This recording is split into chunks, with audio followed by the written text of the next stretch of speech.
Сәлем достар, бүгін қаптамадағы цветная капустаны пісіреміз. Орысша айтқанда цветная капуста в кляре. Сырты қатырлақ, іші жұп-жұмсақ болып шықты. Сондықтан да видеоны соңына дейін көріңіздер. Ыдысымызға 3 жұмыртқаны саламыз. Үстіне жарты қасық карри, 1 қасық паприка приправасын салып араластырамыз.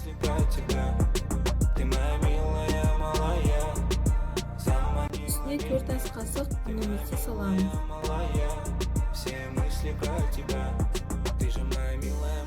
Осының барлығын жақсылап араластырып аламыз. Міне осында сұйық болуы қажет. Қайнап тұрған суымызға тұз салып, жуылған цветная капустаны бөлік-бөліктерге бөліп, 5-7 минут қайнатамыз.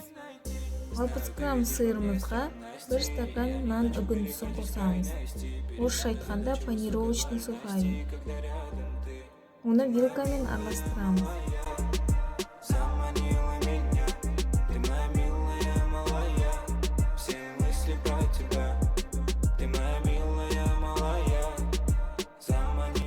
Цветная капустамыз дайын. Енді оны електен өткізіп, барынша суын алмай, бөлек ыдысқа саламыз. Тез суы үшін салқын жерге қоямыз. Бізде барлығы дайын. Енді цветная капустамызды алып, осы видеодағыдай қылып барлығын дайындап аламыз. Я уверен, встретились с тобой не случайно. Детка, улыбайся, ведь улыбка моя тайна. И среди всех этих мрачных туманов Барлық заттардың мөлшерін білгіңіз келсе, астынан описаниеден қараңыз.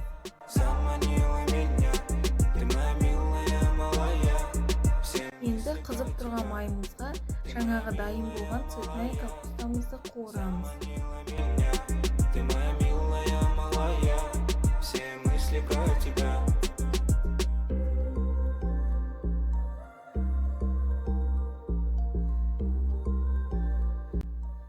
Міне қуырылып болды.